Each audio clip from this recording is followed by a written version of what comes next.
Qué maravilla. Bueno, ¿están listos? Obviamente el Señor está listo. Gracias, Jesús. Vámonos a la palabra de Dios. Vamos, por favor, a Segunda de Reyes, capítulo 2. Segunda de Reyes, capítulo 2.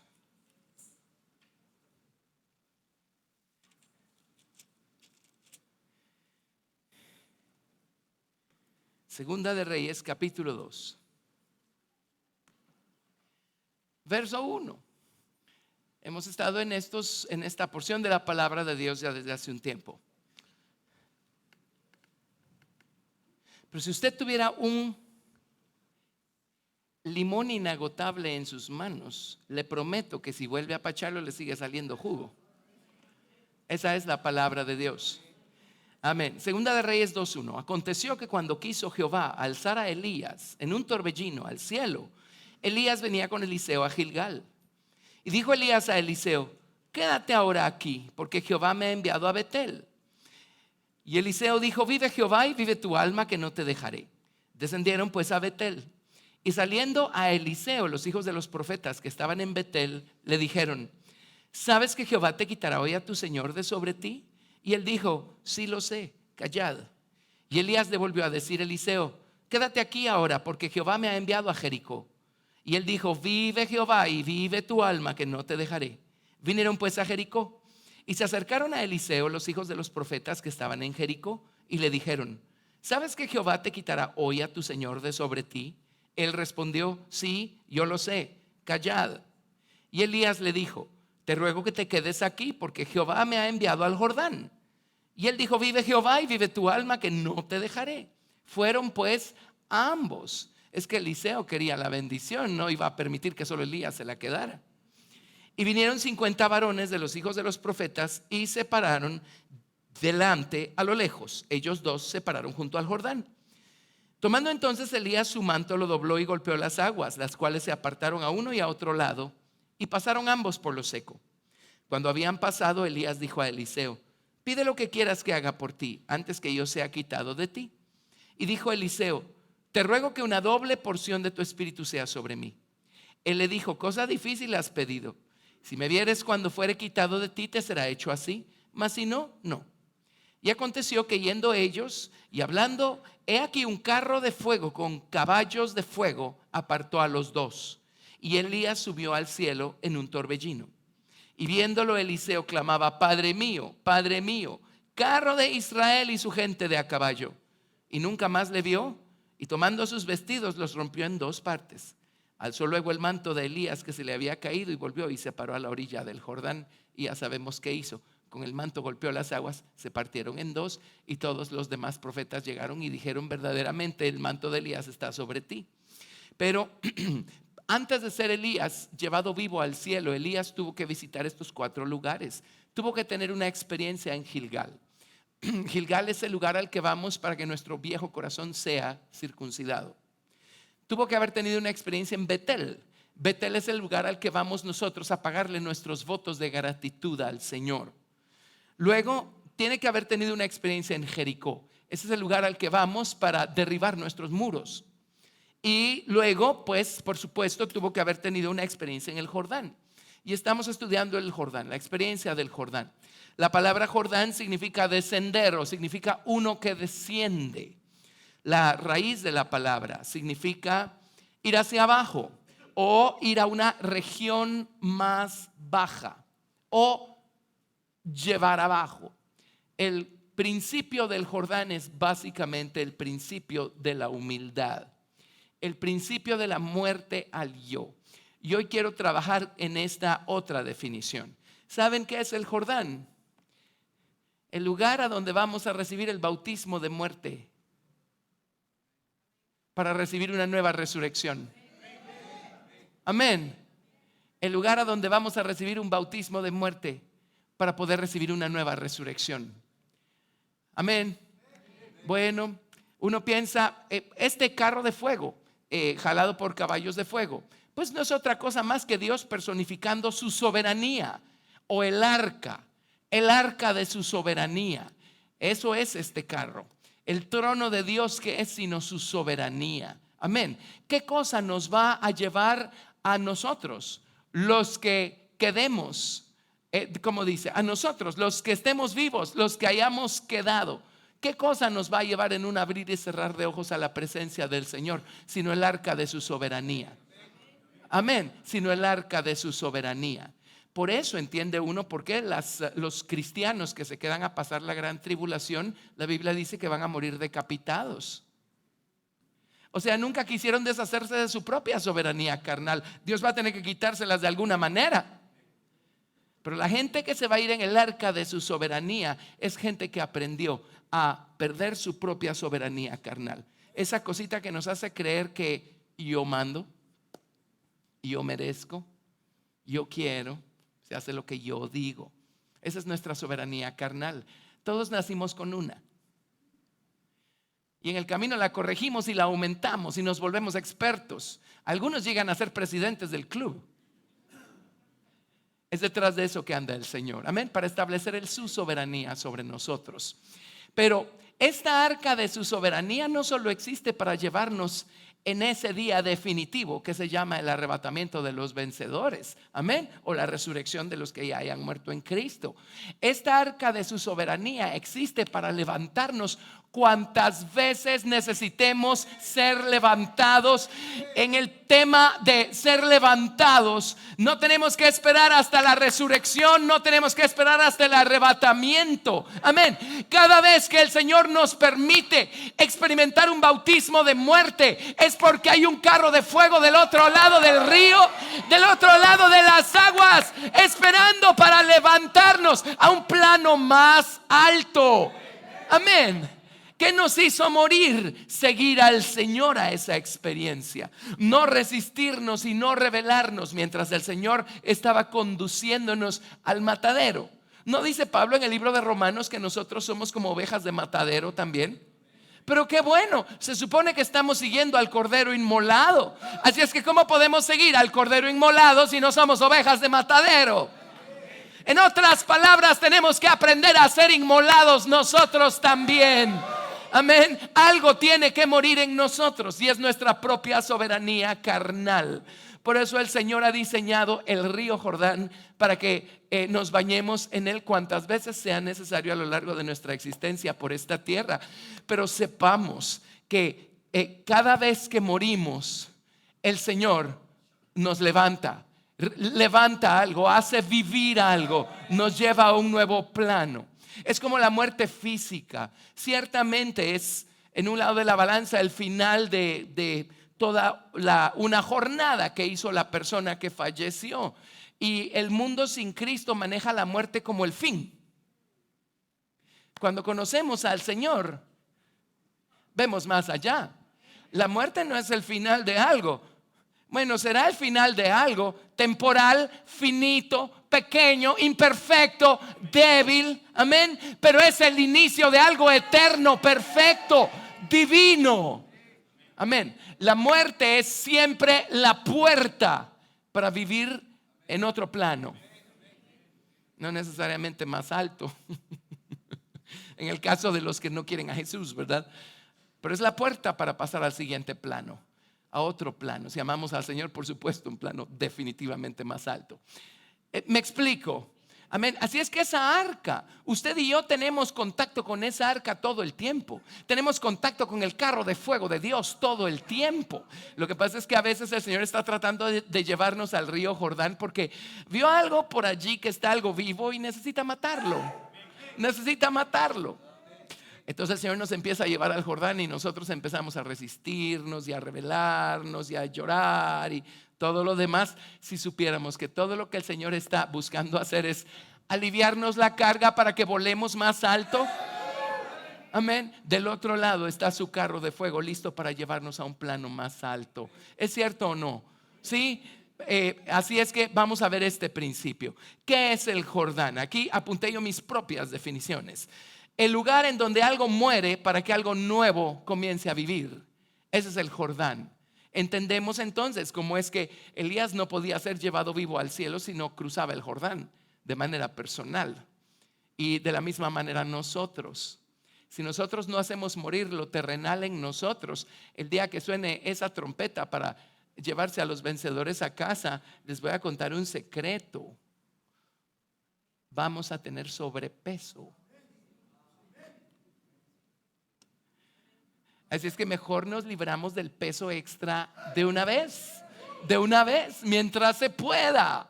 Amén. Entonces comencemos. Vámonos a Mateo capítulo 3 del 1 al 6. Ya saben que me gusta irme despacio probando con la palabra de Dios lo que estamos diciendo para entonces explotar. Mateo 3 del 1 al 6. Mateo capítulo 3 del verso 1 al 6. Mateo 3 del 1 al 6. ¿Tenemos Mateo? No me acuerdo si fue domingo o a lo mejor fue el domingo pasado. ¿Se acuerdan que dije Génesis? Y como por 5 minutos yo Génesis. Mateo es fácil también. Mateo 3 del 1 al 6. En aquellos días vino Juan el Bautista predicando en el desierto de Judea y diciendo: arrepentíos, porque el reino de los cielos se ha acercado.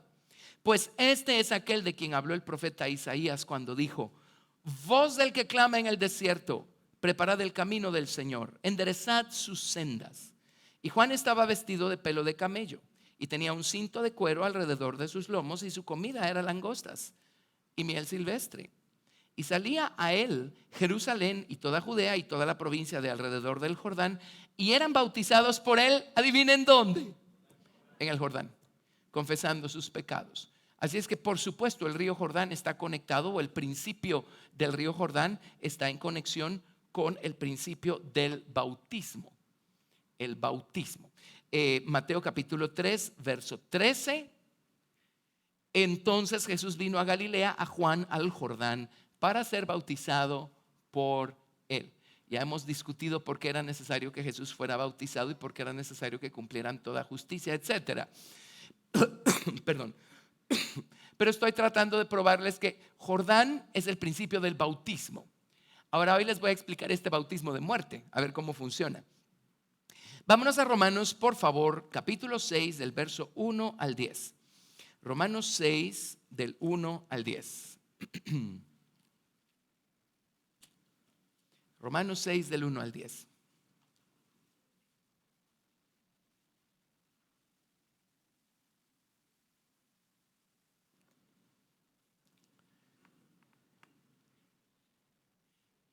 Cuando pensamos en el principio del bautismo, no nos enfoquemos únicamente a la acción física de ser sumergidos en agua.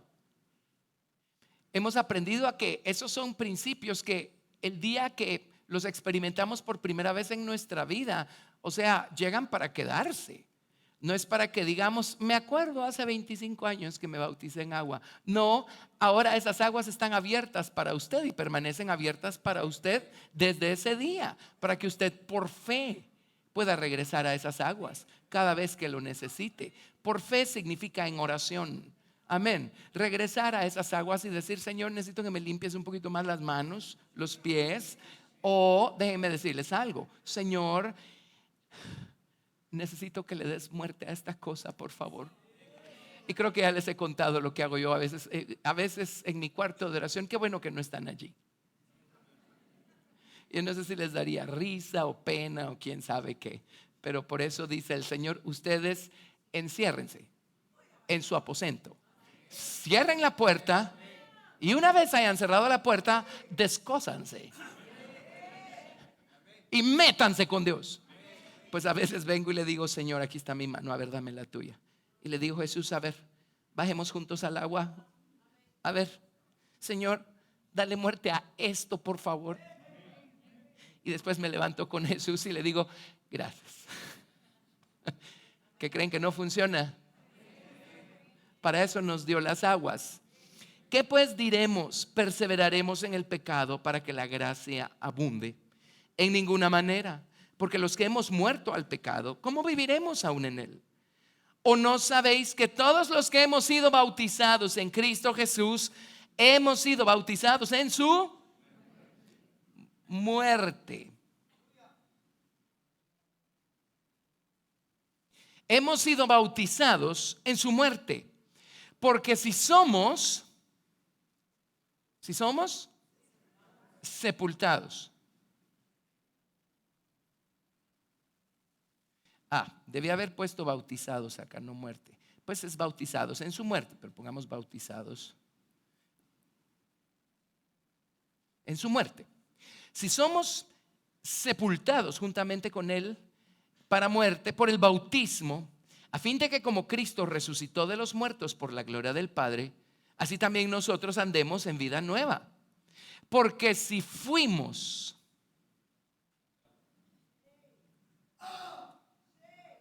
plantados juntamente con Él en la semejanza de su muerte, así también lo seremos en la de su resurrección. ¿Lo dice o no lo dice? Sabiendo esto, que nuestro viejo hombre, la Biblia King James dice, es ¿qué?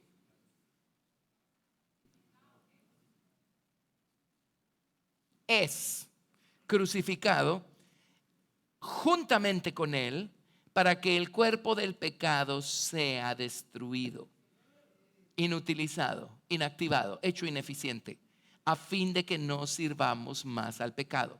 Porque el que ha muerto ha sido justificado del pecado. Y si morimos con Cristo, creemos que también viviremos con Él. O vamos a ser, sabiendo que Cristo, habiendo resucitado,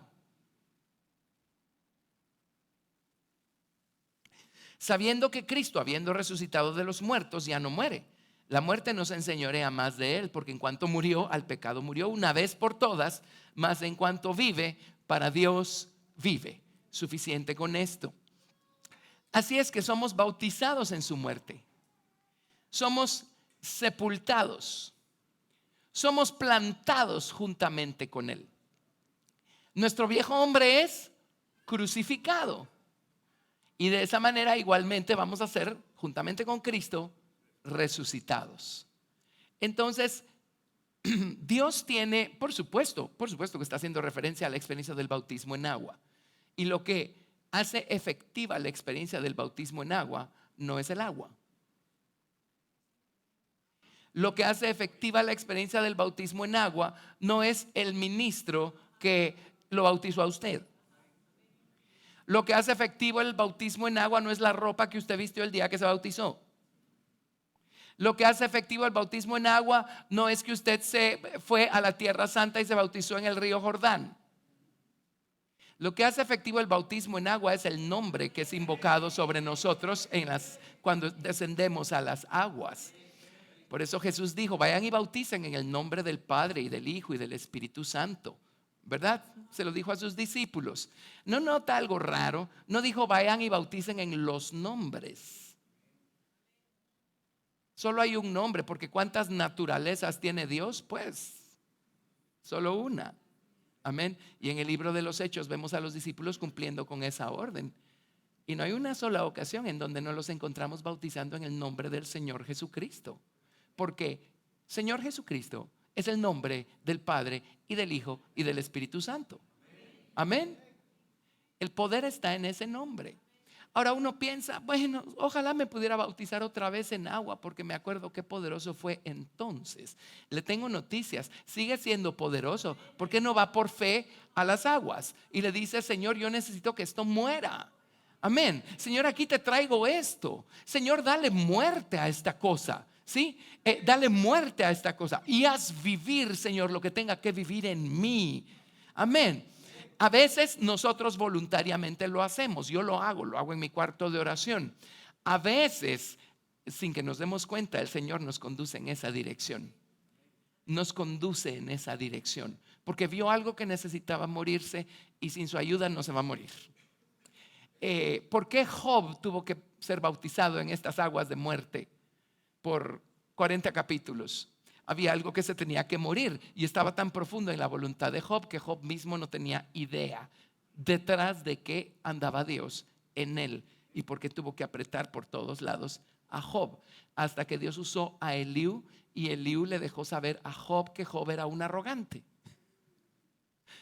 Entonces, cuando Job se vio a sí mismo, dijo: ya me vi y aborrezco lo que vi. me arrepiento, en ceniza y silicio. Le tomó 3 segundos decir me arrepiento y a Dios le tocó una fracción de segundo perdonarlo. Pero le tomó 40 capítulos descubrir detrás de qué andaba el Señor en él. Amén. Muy bien. Así es que aquí dice que nosotros somos bautizados en su muerte. Ahora, oigan esto. Mateo capítulo 20, verso 18. Mateo 20, 18. Estoy pues abordando el tema del bautismo desde el punto de vista de la experiencia espiritual o del principio espiritual que podemos seguir practicando todos los días de nuestra vida. Bautismo en agua solo hay uno. Ustedes saben que hay grupos que practican el bautizarse en agua otra vez y otra vez y otra vez las veces que sea necesario. No sé si sabían eso. Pues ya les conté, ahora ya lo saben. Me imagino que entienden más o menos lo que estamos explicando nosotros acá, pero la necesidad de descender literalmente a las aguas, pues solo es una vez, pues. Amén. Pero el principio sigue vivo, el principio sigue válido, ¿sí? Por eso cuando oramos, siempre, las personas que nos dirigen en oración están instruidas a ayudarnos a entrar por los atrios donde está toda la limpieza que necesitamos y tomar tiempo para limpiarnos. Y nos limpiamos las manos de ira, de contienda, de duda, de pleitos. Nos limpiamos los pies de falta de perdón, enojo por las ofensas que alguien ha cometido en contra nuestro. Eso es ir a las aguas. Amén. Vamos ahora a Mateo capítulo 20, del 18 al 23. Mateo 20 del 18 al 23. He aquí subimos a Jerusalén y el Hijo del Hombre será entregado a los principales sacerdotes y a los escribas y le condenarán a muerte y le entregarán a los gentiles para que le escarnezcan y le azoten y le crucifiquen, mas al tercer día resucitará. Entonces se le acercó la madre de los hijos de Zebedeo con sus hijos, postrándose ante él y pidiéndole algo. Él le dijo: ¿qué quieres? Ella le dijo: ordena que en tu reino se sienten estos 2 hijos míos, el uno a tu derecha y el otro a tu izquierda. Entonces Jesús respondiendo dijo: no sabéis lo que pedís. ¿Podéis beber del vaso que yo he de beber y ser bautizados con el bautismo con que yo soy bautizado? No estaba hablando de su bautismo en agua. Eso fue hace 3 años y medio, por lo menos 3. Amén. Pero está hablando de ser bautizado en este bautismo de muerte. Ellos le dijeron: podemos. Bueno, en teoría es muy fácil decirle al Señor que vamos a ser unos mártires para Él, ¿verdad? El hecho es que sí lo fueron, pero pues ni modo, Dios tuvo que hacer un trabajo en ellos primero. Él les dijo: a la verdad, de mi vaso beberéis y con el bautismo con que yo seré bautizado seréis bautizados. Pero sentaros a mi derecha y a mi izquierda no es mío darlo, sino a aquellos para quienes está preparado por mi Padre. Si es negocio del Padre sentarnos en alguna posición determinada ahí arriba, quiere decir que es el ámbito de los 144,000, el ámbito del que estamos trabajando acá, porque ellos son los que tienen el nombre del Padre escrito en la frente, ¿o no? Muy bien, ahora vámonos a Lucas 12, verso 50. Lucas 12, verso 50.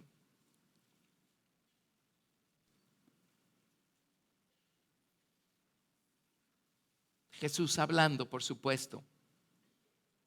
Lucas capítulo 12, verso 50.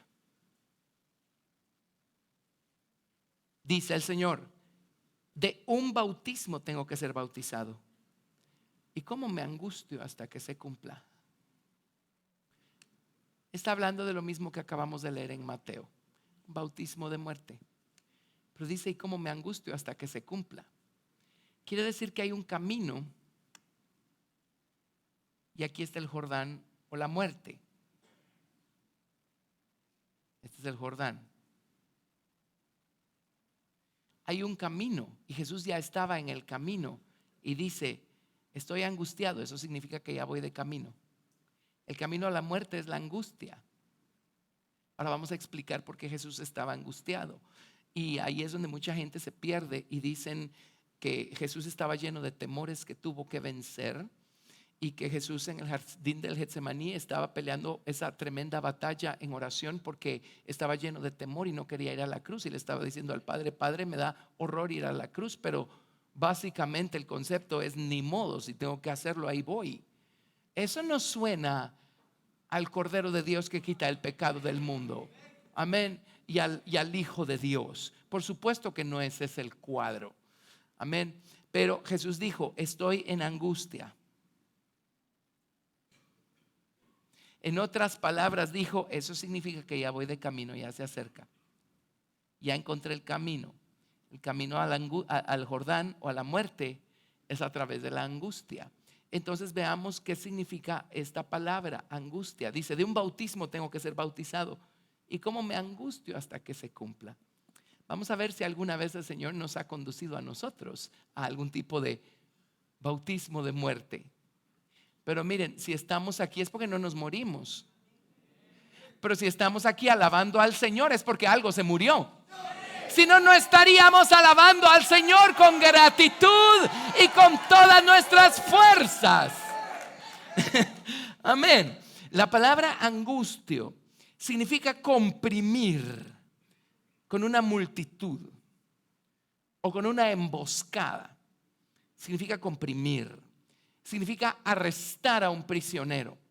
En otras palabras, ¿qué empieza uno a experimentar cuando va camino al Jordán? Cuando va camino a este bautismo de muerte, uno empieza a sentir que lo están comprimiendo por todos lados. ¿No le ha pasado alguna vez que pues una cosa es tener una situación con un individuo, pero hay días en donde son 10, 15, 20 individuos todos al mismo tiempo? Ese es el camino al Jordán. Cuando sucede es porque vamos camino al Jordán, porque el Señor anda detrás de algo, porque nos va a dar una nueva resurrección después de eso. Amén. Significa arrestar a un prisionero. Y cuando arrestan a un prisionero, ¿qué hacen con el prisionero? Sino restringirlo. Y uno simplemente no sabe para dónde moverse. ¿Alguna vez se ha sentido así? Paralizado, limitado. Está pasando por una situación y no sabe ni siquiera qué paso dar, y trata de darlo y no puede. La palabra angustiar significa afligir, preocupar, presionar, poner en estrecho.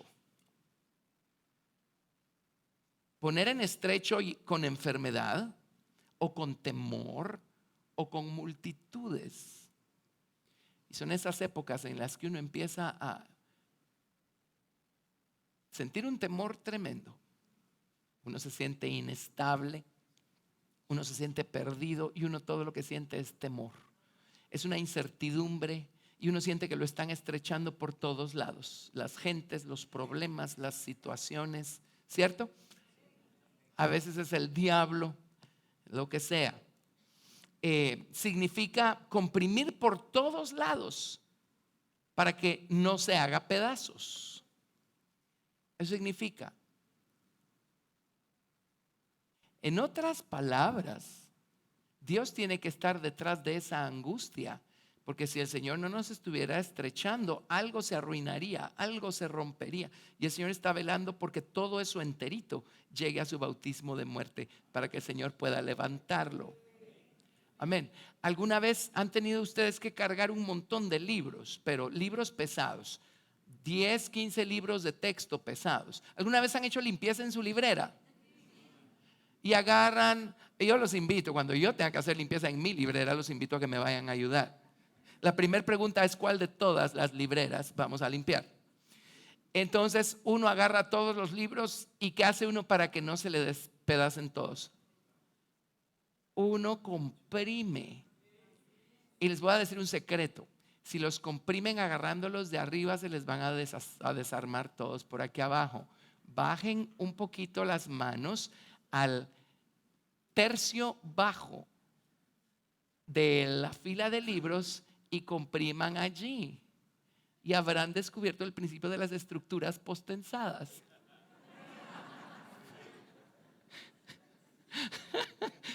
Y ya pueden graduarse de ingenieros, ya pueden hacer puentes. Pero ¿qué hace uno? Comprime.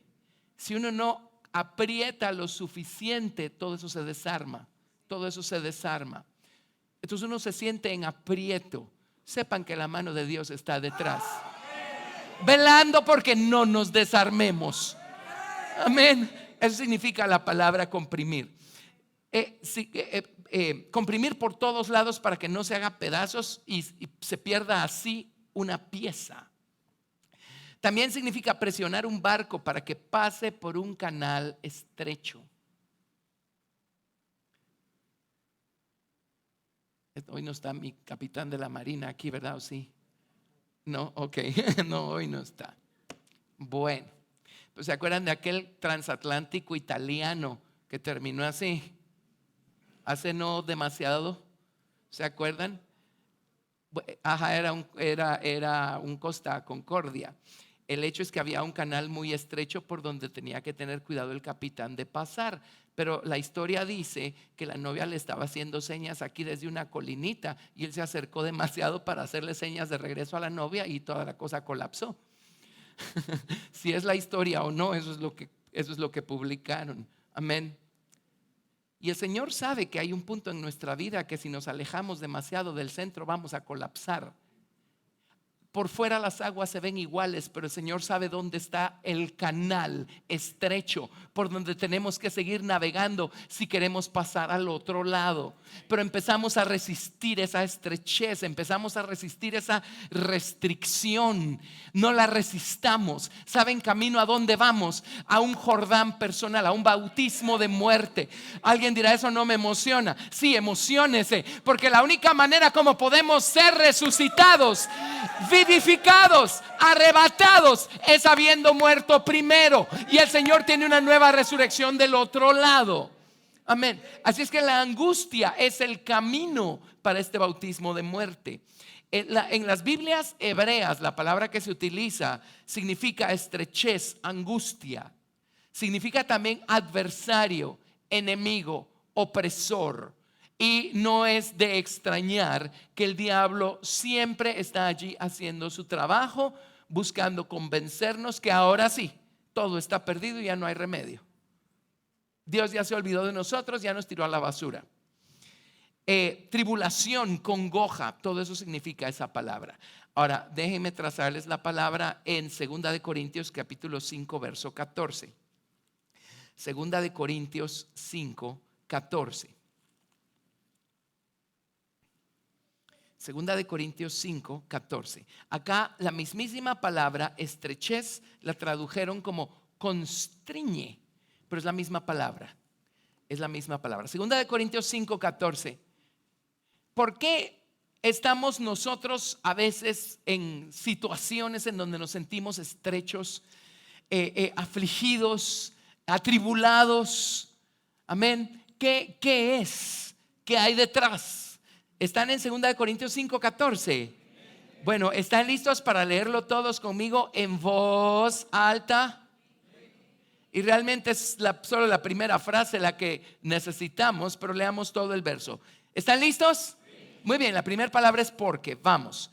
Porque el amor de Cristo nos constriñe, pensando esto, que si uno murió por todos, luego todos murieron.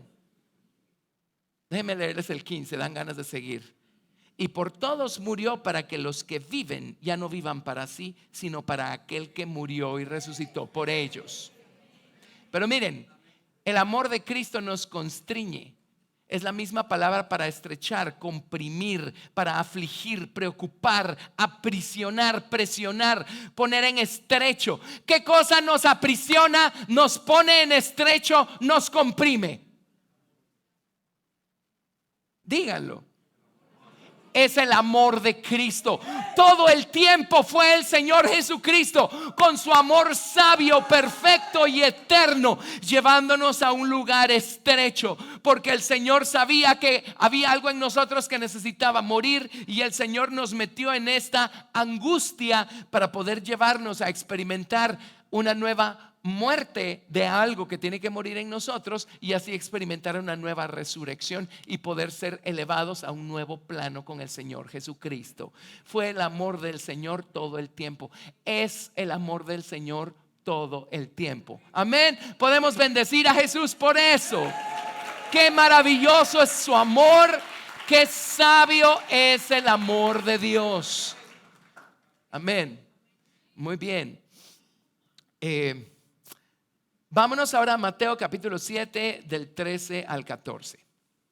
Mateo 7 del 13 al 14.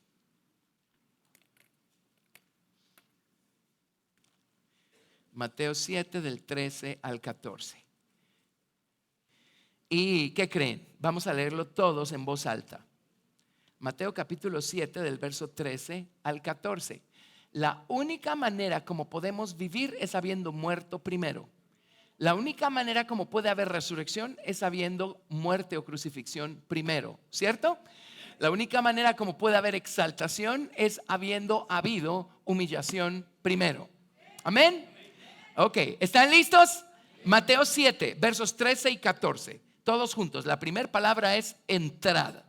Entrad por la puerta estrecha, porque ancha es la puerta y espacioso el camino que lleva a la perdición, y muchos son los que entran por ella. Porque estrecha es la puerta y angosto el camino que lleva a la vida, y pocos son los que la hallan. ¿Por qué son pocos los que hallan la vida? ¿No está hablando de la salvación? ¿Saben de qué está hablando? Del reino. Amén, del trono. ¿Sí? Dice, son pocos los que hallan la vida. ¿Por qué? Porque son pocos los que hallan la puerta. ¿Por qué? Porque son pocos los que no se rebelan y resisten cuando Dios los pone en el camino estrecho. ¿Está más claro? Sí. Dios a todos nos ha puesto en caminos estrechos más de alguna vez. Amén. Y al principio es una resistencia y ¿por qué? Y todo aquello, ¿verdad? Pero ya después se va uno acostumbrando un poquito más a que así funciona. Y cuando uno empieza a recordar todas las resurrecciones que nosotros experimentamos allá atrás después de cada estrechez, entonces la siguiente vez decimos: Señor, gracias. Solo estoy esperando el día de mi resurrección de esta condición, de esta situación. Señor, gracias. Solo estoy confiando en que tú vas a darle muerte a lo que tiene que morir en mí. Gracias. Y el Señor viene y una vez hace lo que tiene que hacer, nos levanta, ¿sí? ¿Cuánto tiempo le va a tomar arrebatarnos? Transformar esto corruptible en incorruptible. ¿Cuánto toma? Toma un abrir y cerrar de ojos.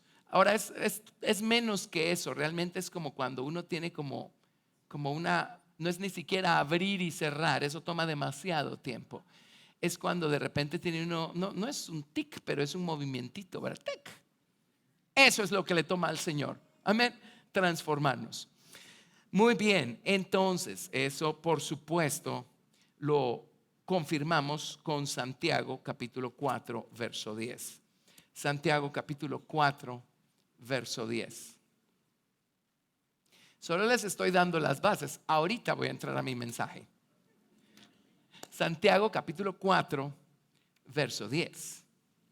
Y lo vamos a leer todos en voz alta nuevamente. Es muy poderoso cuando todos leemos en voz alta. Santiago 4, verso 10. ¿Ya llegamos? Perfecto. La primera palabra es porque así todos tristes, humillados. Esa es la puerta a la resurrección. Esa es la puerta a la resurrección. ¿Saben por qué no hay más gente viva volando en la estratosfera?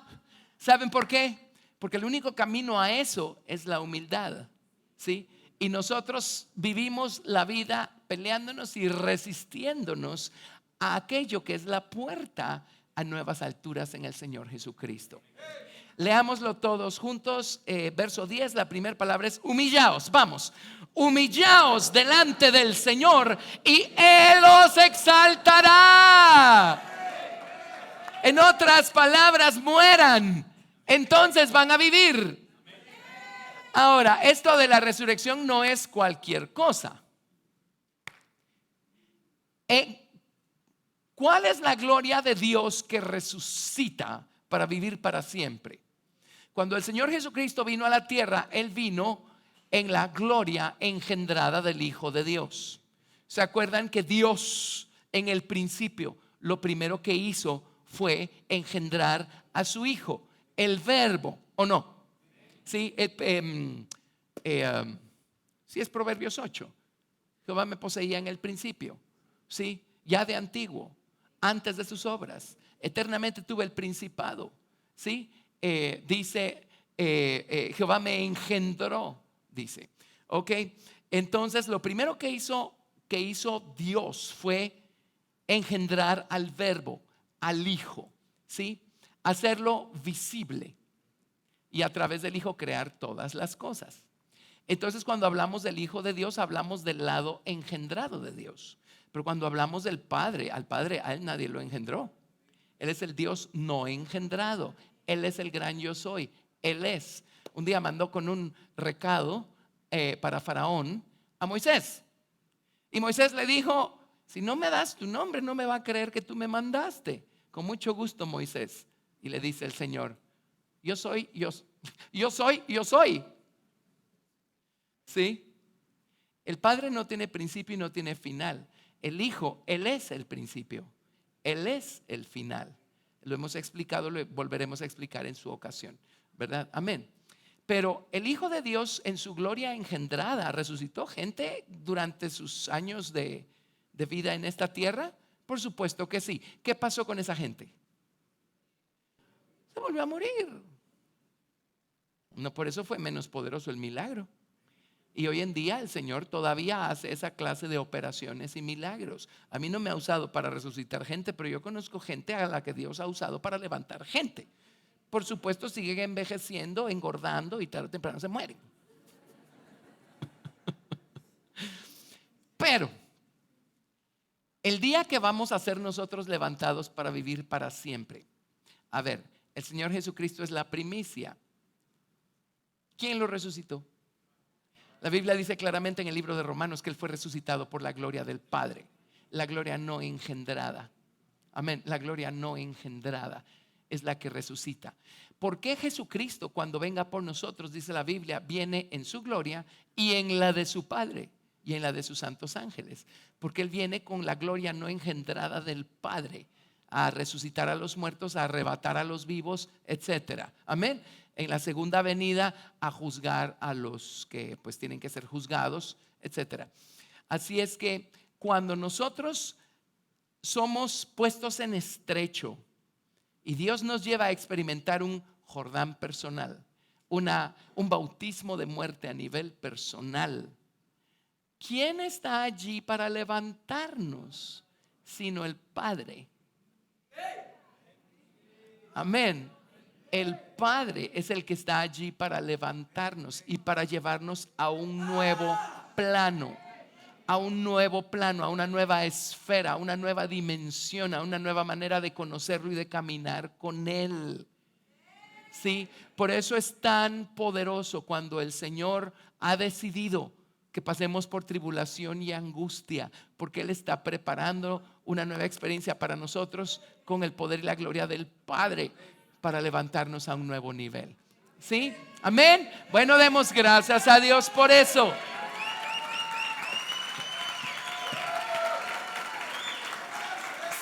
¡Hey!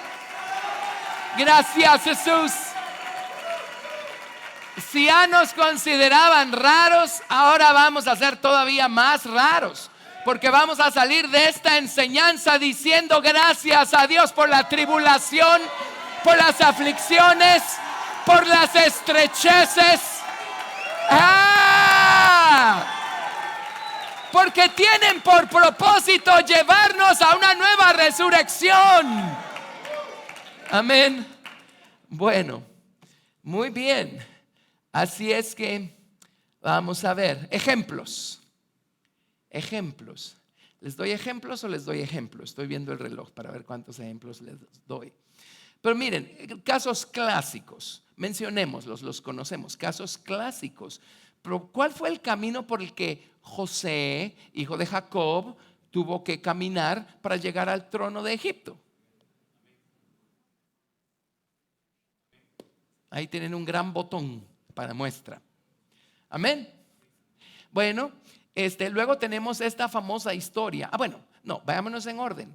Después tenemos nosotros al pueblo de Israel en Egipto. O sea, ¿qué tuvo que experimentar Israel primero para que Dios les mandara a un libertador y literalmente los levantara sobre alas de águila y los sacara de allí?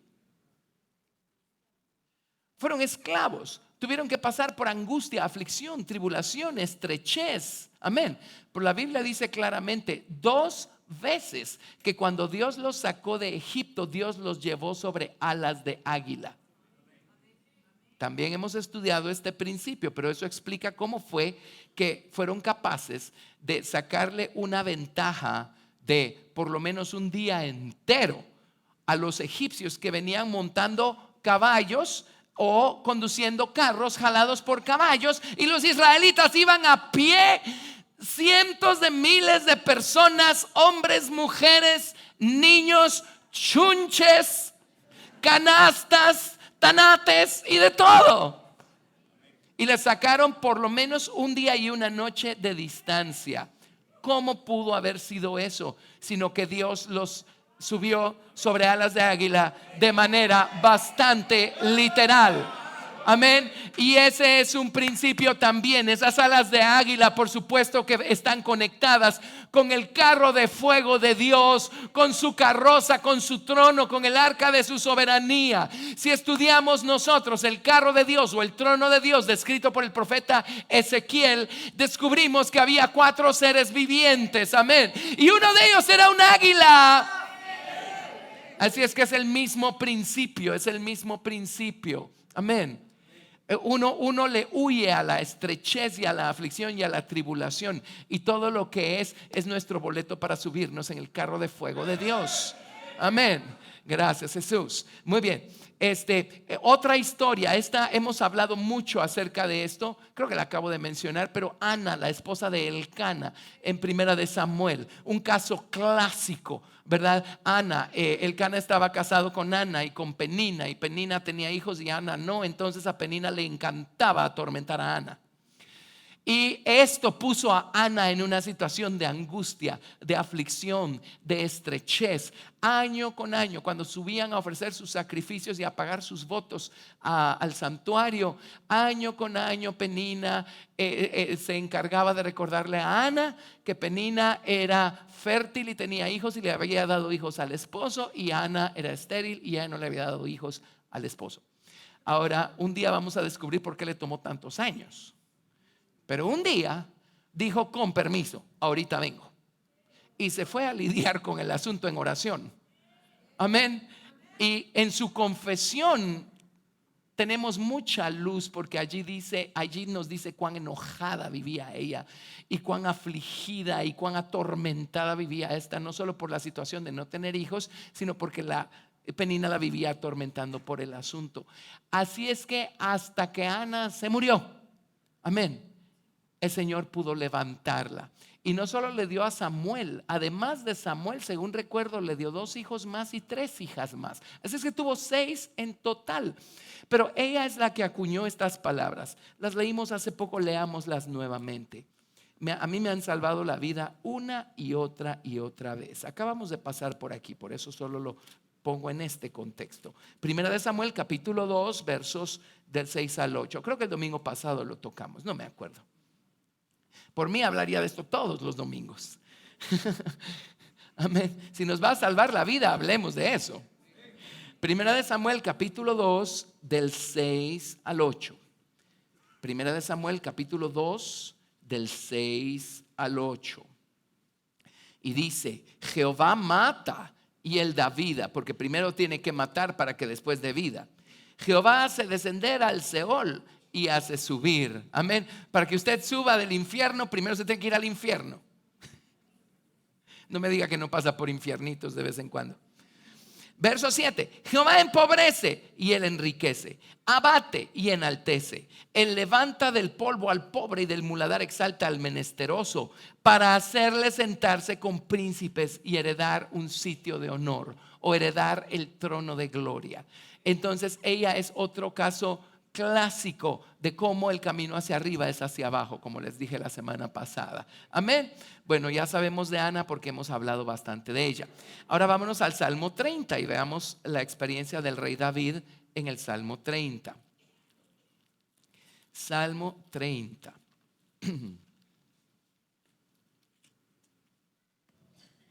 Salmo 30.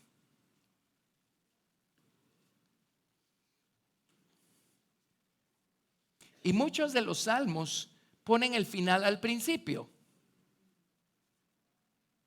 David alaba al Señor por lo que ya hizo, pero después en el cuerpo del salmo explica qué fue lo que hizo y en qué condición se encontraba y por qué lo está alabando al principio. Dice: te glorificaré, oh Jehová, porque me has exaltado, me has levantado. No permitiste que mis enemigos se alegraran de mí. Jehová, Dios mío, a ti clamé y me sanaste.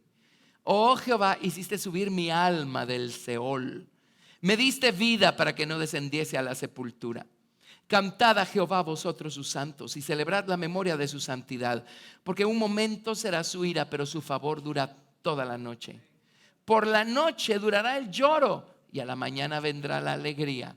Este camino que se llama angustia es un camino de noche. Es la noche. Pero ¿saben qué? Del otro lado del Jordán encontramos la mañana.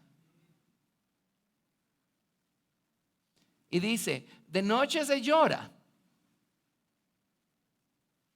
pero en la mañana encontramos la alegría. Por eso Dios cuenta los días, la tarde primero y la mañana después, porque primero viene la humildad y después la exaltación. ¿Lo ven? Verso 6. En mi prosperidad dije yo, no seré jamás conmovido, porque tú, Jehová, con tu favor me afirmaste como monte fuerte. Escondiste tu rostro, fui turbado. A ti, oh Jehová, clamaré y al Señor suplicaré. ¿Qué provecho hay en mi muerte cuando descienda a la sepultura? Te alabará el polvo, anunciará tu verdad. Oye, oh Jehová, y ten misericordia de mí. Jehová, sé tú mi ayudador. Has cambiado mi lamento. ¿Dónde está el lamento acá? Pongamos un límite acá. Lamento en baile. Ahora les voy a contar un secreto. Hay un gran secreto y es aprender a bailar, pero de este lado. Ahí lo traducen baile. Sabemos que estamos hablando de danzar delante del Señor. Amén. Has cambiado mi lamento en baile, desataste mi cilicio, me ceñiste de alegría. Por tanto, a ti cantaré, gloria mía, y no estaré callado. Jehová, Dios mío, te alabaré para siempre. ¿Qué está celebrando aquí David? Señor, me tenías en el infierno, pero me levantaste. Era de noche, pero ya es de mañana. Estaba lleno de lamento, pero ya tengo danza y canto y alabanzas otra vez a ti. Gracias, pero les prometo que la danza, el canto y las alabanzas, después de haber pasado por algún infierno personal por el que tuvo que pasar David, fueron más altos, más gloriosos, más grandiosos que antes de pasar por esa situación, porque así funciona, así funciona. Amén. Muy bien. Y mi último y no por eso menos importante ejemplo, y con esto los dejo introducidos a la lección de este miércoles. La amada en el Cantar de los Cantares. La amada en el Cantar de los Cantares. Sigan, si no pueden, pero ¿entienden? ¿Pueden? ¿Entienden? No pueden. No es no quieren, no. Si no pueden venir miércoles, manténganse al día con las lecciones. Amén. Manténganse al día con las lecciones. Ok. Pero en el Cantar de los Cantares, en un lado de la balanza, vemos nosotros las experiencias privadas maravillosas que Dios le ha dado a la amada, privadas.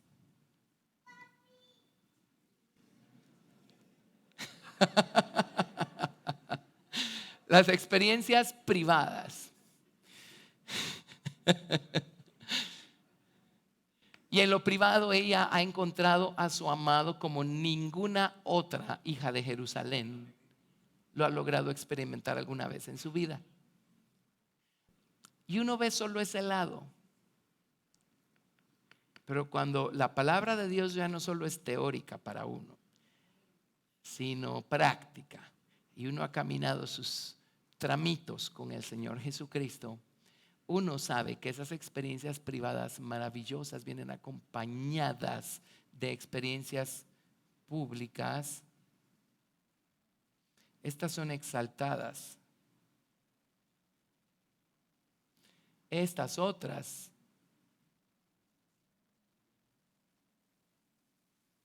ahí se partía la doble L, ¿verdad? Según me acuerdo mis clases de gramática.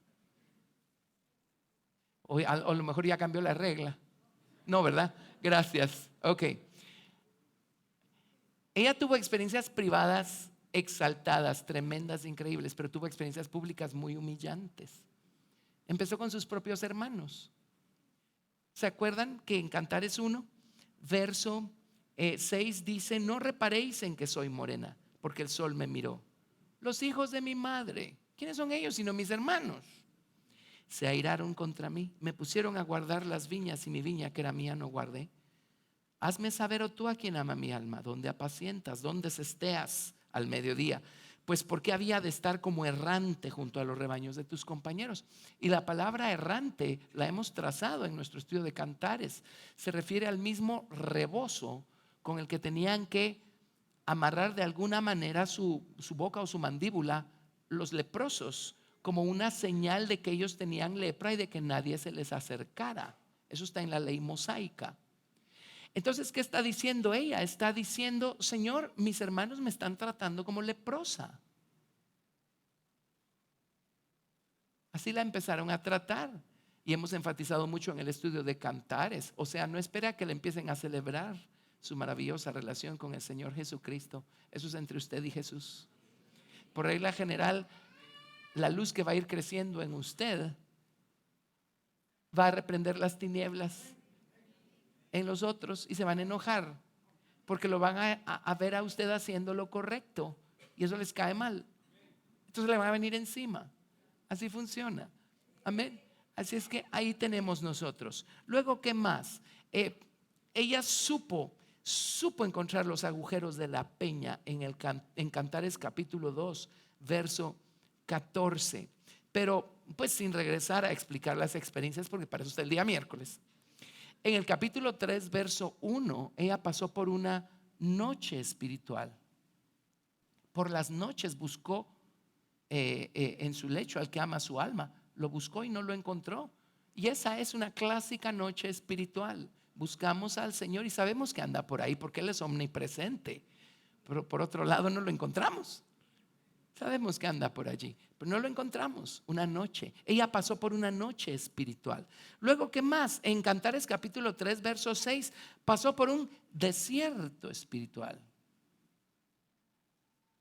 Con razón llegó a tener las experiencias privadas que llegó a tener.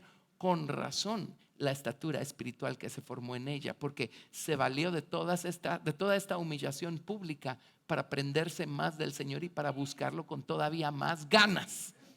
Amén, con todavía más ganas. Así es que eso viene el miércoles. Pero dice: ¿quién es esta que sube del desierto como columna de humo? Ya pasó por su estrechez, ya pasó por su aflicción, ya pasó por su... Ahí estoy, ya lo rayé mucho, ¿verdad? Pero todavía se entiende. Sí, ya pasó por su estrechez. Aquí, noche, desierto. La están tratando, sus propios hermanos la están tratando como leprosa. Todo eso es de este lado. Pero el Señor dijo: ya cruzaste el Jordán, ya murió lo que tenía que morir. Ya murió lo que tenía que morir. Amén. Entonces adivinen qué, se baja el telón. Fin de la primera escena. Se baja el telón. ¿Y qué aparece en el escenario? Sino el carro de fuego de Dios, que está listo para llevársela a ella a nuevas alturas. Y en este caso, esa fue la ocasión en la que él la tomó por esposa. En esa ocasión el carro de Dios se la llevó a nuevas alturas y la voluntad de ella se unió en matrimonio con la voluntad de él y ella fue tomada por su esposa. Amén. O sea, ella no se fue en el rapto para desaparecerse de este planeta. Ella experimentó un arrebatamiento personal maravilloso, exquisito, espléndido, extásico. Tuvo que pasar por su angustia, tuvo que pasar por su estrechez, pero encontró la puerta estrecha. ¿Dónde la encontró? Sino en la hendidura de la peña, porque supo irse a esconder en el Señor Jesucristo. Supo no rebelarse, no resistirse a toda esta presión y a toda esta tribulación y a toda esta persecución, hasta que Dios terminó con ella. Y obviamente el Señor le dio muerte a lo que tuvo que darle muerte en su voluntad, en su corazón. No salió perfecta, todavía se equivoca, en esas estamos. Amén. Pero usted tampoco es perfecto, así es que no se queje. Pero entonces, una vez él consideró que ella estaba lista, dice, verso 7, he aquí, es la litera de Salomón. 60 valientes la rodean de los fuertes de Israel. Todos ellos tienen espadas, diestros en la guerra, cada uno su espada sobre su muslo, por los temores de la noche. Y dice, el rey Salomón se hizo una carroza de madera del Líbano, hizo sus columnas de plata, su respaldo de oro, su asiento de grana, su interior recamado de amor por las doncellas de Jerusalén. Y dice, salid, oh doncellas de Sión, y ved al rey Salomón con la corona con que le coronó su madre, en el día de su desposorio y en el día del gozo de su corazón. Y en el capítulo 4 la toma por esposa y descubrimos cómo viene él a romper el sello del huerto o del jardín de su corazón, y encontró ya formadas todas estas fragancias en el jardín de su corazón. Amén. ¿Lo están viendo? La carroza se las describo el miércoles, porque hoy no se las voy a describir. Amén. Pero por cierto, hay 60 valientes con sus espadas sobre sus muslos alrededor de ese carro de fuego, o alrededor del carro de la soberanía de Dios. ¿Sabe cuántas columnas había alrededor del atrio en el tabernáculo mosaico? Y adentro estaba el arca en el santuario. Había 60 columnas. ¿Y sabe cuántas estacas había alrededor del atrio sosteniendo las columnas? 120. ¿Y sabe cuántos ganchos conectando las barras conectoras? 120. Es el principio de los 120 o de los 144,000. Amén. O sea, toda la Biblia nos dibuja el mismo cuadro, no hay pierde. Pero el hecho es que cuando el Señor dijo, ya estás lista, ya pasaste por tribulación y angustia, ya pasaste por tus noches, por tus desiertos, por tus hermanitos, ya pasaste por todo eso. Amén, ya estás lista. Acto seguido aparece el rey sentado en su trono y dice, ven, sube más alto. Ahora sí me voy a casar contigo, porque toda esa estrechez y toda esa angustia y toda esa tribulación provocaron que ella buscara al Señor, buscara despojarse de su carne, de sus actitudes carnales. Amén. Buscara al Señor y buscara que se le formara la naturaleza de Cristo en el corazón. Y el Señor dijo, ya estás lista. Entonces mandó el carro de fuego y ella fue, por así decirlo, arrebatada a un nuevo nivel y a una experiencia con el Señor Jesucristo. Amén. Así es que no le huyamos al bautismo de muerte, al río Jordán. Del otro lado del Jordán, para el profeta Elías, estaba el carro de fuego. Amén. Y del otro lado de estas experiencias dolorosas que describe la amada en Cantares, estaba el trono del rey esperándola. Tienen que estar hablando de lo mismo. una y una misma cosa. Así es que ánimo, han sido puestos en estrecho, están pasando por alguna situación difícil. Ánimo, no se resistan, solo sigan al Cordero por donde quiera que los esté conduciendo en esta etapa de su vida. Si están allí, es el amor de Dios el que los tiene allí. Si están puestos en estrecho, es el amor de Cristo el que los ha puesto en estrecho. Es Jesús conduciéndolos al río Jordán, porque del otro lado del Jordán, donde Él le va a dar muerte a algo más de nuestra carne, del otro lado, allí está el carro de fuego esperándonos. Él tiene un nuevo nivel espiritual para nosotros. Él tiene una nueva experiencia, un nuevo plano espiritual para nosotros. Si tan solo dejamos que Él le dé muerte a nuestra carne. Amén. Démosle gloria. Gracias, Jesús. Ella.